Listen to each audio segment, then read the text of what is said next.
Good morning, or depending on when you're watching this, good afternoon, good evening, or good night. My name's Ross, and as always told, out of Voice of Radio. So today, I'm here to finish a story I told you a little while ago, about the very first ever Pokemon card. The rarest Pokemon card you will ever see, and I mean that with no exaggeration, hyperbole, or clickbait intended. And it's a story that we started over a year ago. I made a video on October the 5th, 2019, talking about this Blastoise card. And the fact of the matter was that I did as much as I could at the time. And I showed you the card, but we now have more information. And crucially, these cards have been confirmed as real. They have been appraised by a panel of experts. They have been looked at. They have been graded. Now, I'm not going to go into exhaustive detail about exactly why they are known to be real. The fact of the matter is that was done by the lovely folks over at CGC Comics who did the grading. And there is no way in this video I'm going to be able to explain why they're real as good or as well, I should say, as they are going to be able to. So I'm going to link that article in the description, and if you really want to get into the whys and wherefores, yeah, there is a truly exhaustive level of detail where they go through exactly how we know it's real. But the fact of the matter is there are 4 of these Blastoise cards. Now, they're not the only 4 in existence. There are at least 2 more. We'll get there in a moment. And they have been graded by CGC, they have been confirmed as real and given a grade. These should be pretty much the most valuable Pokemon cards out there. They are definitely the rarest. Yes, that's right. There is a Pokemon card out there worth a huge amount of money that is not a Charizard card. Now, I need to give a massive shout out here to the lovely Sean Kaufman from Squeaks Gaming World, who has been sharing the story and keeping people updated since it came out a while ago. And of course to CGC, who published the article about this and who did actually grade the cards.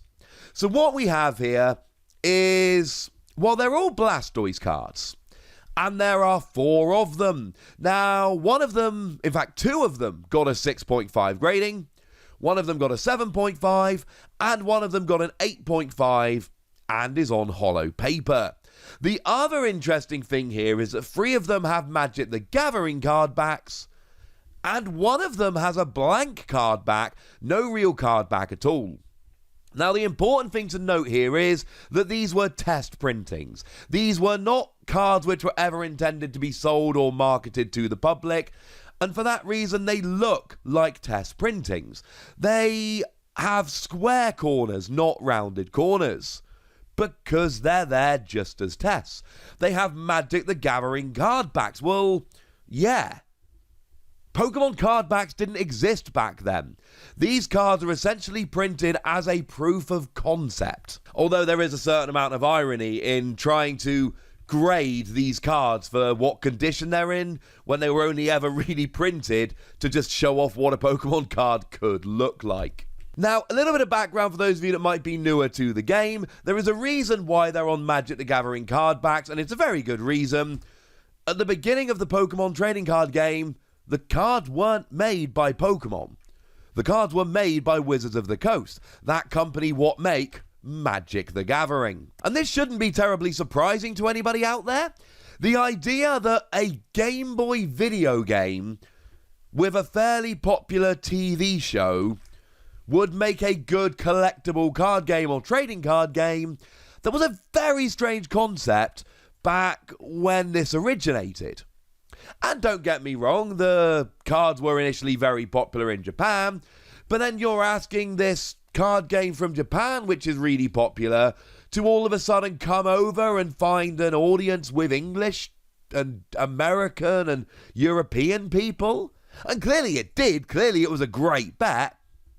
But it takes a lot of money to develop and launch a trading card game. It takes a lot of expertise. And the fact of the matter is that the Pokemon Company didn't have this expertise, but Wizards of the Coast did, because they were running Magic the Gathering. So, from a business standpoint, and again, I speak as someone who has been teaching business for a decade and a half at this stage, it makes so much more sense for Pokemon to license the game to Wizards of the Coast than to actually make the game themselves.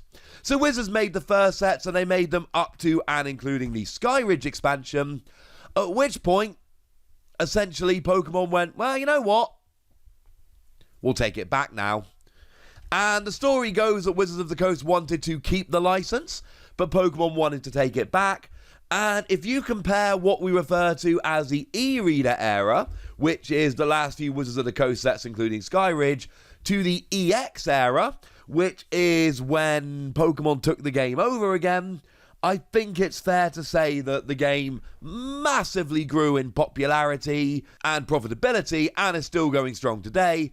Seems like a good choice. Yes, when it originally launched, it was an absolute ridiculous phenomenon, the card game, but that was not really something that could be confidently predicted back in the 90s. And by the time we'd gotten to the e-reader sets, although the game was still selling and making money, the initial popularity of the late 90s had worn down quite a bit. Now, the one that is different of the four that's been graded is the one that is printed as a holo, with a blank card back. And according to CGC Comics, that's because it's actually got the same holofoil as the base set, and it was really just made for one interview. Now, what's really annoying is that interview has been lost to time and we don't know anything about it, which is sad. Apparently, there was another example created for international use, but nobody actually knows where this one is. Now, there is one other example, and this is one I did show you in a video previously. The first ever foil Pokemon card that was produced was actually a Blastoise that was printed on an uncut sheet of Magic cards, but that one was not one of the ones that was graded. It exists, it's out there, but it's yet to actually be graded or confirmed or any of that. Although, let's be clear, it just means it hasn't been graded. We do assume this is a real card. Nobody's actually thinking it's not real. And just to confirm one more time, there is no real question anymore about whether these cards are real and valid or any of that. Like I say, the exhaustive analysis done on the article I'm going to link in the description should really convince you that they are real cards. They've not just looked at it and gone, oh, it looks real. They've zoomed in on the side of the card and looked for whether there's a core. They've done analysis under different kind of lights to make sure the same ink was used, the same plates were used. It really is going a little bit above and beyond. Now, the most interesting thing for me, and probably for you if you are a Pokemon player, fan, whatever, is that this is base set Blastoise. Except it's not really base set Blastoise. Now, it's clearly intended to be base set Blastoise, and it's clearly the same card, quote unquote, but this was essentially the first draft of base set Blastoise. Now, from a design standpoint, you can see that there are a bunch of changes. There's a little bit of a lightning bolt thing next to the HP. The number and the HP are the wrong way round. The font is different. You can see that, the font on the card as a whole is different. They're basically using a Magic the Gathering font rather than a Pokemon-specific font, which would go ahead and change. Pokemon Power has changed to Special Power, though it's still called Rain Dance, but bearing in mind that would have been named after the video games.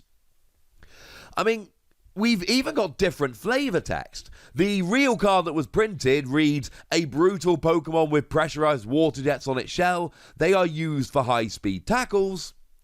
Whereas the test card reads, the Blastoise often charges its enemies using its heavy body to trample over and stun them. When in danger, it retreats within its hard shell. But it's still a level 52 Pokemon. And you can see that the bases of the card are all there. You've got the energy attachments. You've got the level 2 evolving from Wartortle.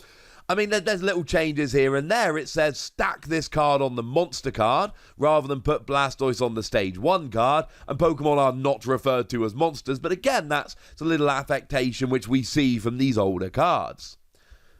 Things are a little bit different. One thing I find very interesting is that the first Pokemon cards printed were shadowless, and actually the test printing did have the shadow around the border, which would be essentially taken out and then put back in. But if you look at the Blastoise card, and I haven't printed out all the differences, there are so many of them. It says escape rather than retreat cost. There's no resistance on there. There are a whole bunch of differences. But at the base of it, it's still the same card. The Poké Power still lets you play as many Water Energy cards from your hand as you like. It says Pocket Monsters, not Pokemon. And actually, it is interesting that the test card can attach to any Pokemon, whereas Blastoise can only attach to water Pokemon. But that is don't get me wrong, in actual play, it's a big difference, but it's a little difference in the grand scheme of things. And you've still got a free energy attack that does 40 damage, plus 10 more for each water energy on, up to a maximum of 20 extra damage. And again, the wording is different. The test Blastoise says maximum of 20 extra damage. The printed Blastoise says extra water energy after the second doesn't count. The real Blastoise has water energy symbols rather than using the word water. But they are, to all intents and purposes, the same card. What we really have there is a first draft of Blastoise where they changed a few things and cleaned up the language and the templating and all of that. Obviously, the artwork is different. You've got there's still Ken Sugimori artwork, but they've used the more recent one on the English Blastoise. So, this really is the end of the story. Unless somebody tries to sell one. Because that is the big question from here. We really needed to give a little bit of an update here about the fact that they're real, they've been graded, they've been confirmed and all of that. But the fact of the matter is, sooner or later, there is a chance someone's going to try and sell one of these. And these are just, rare beyond compare. The fact that they're test printings, the fact that no more of these are going to be found, the fact that they were only essentially taken by employees, there's so much here that makes them ridiculously rare. I really want one of these to sell just because I want the, I want to see what happens, frankly. I want to see how much money they command. So that's the end of the story as far as I'm concerned. Do check out the CGC article if you want the exhaustive detail all about exactly why they are absolutely convinced they're real.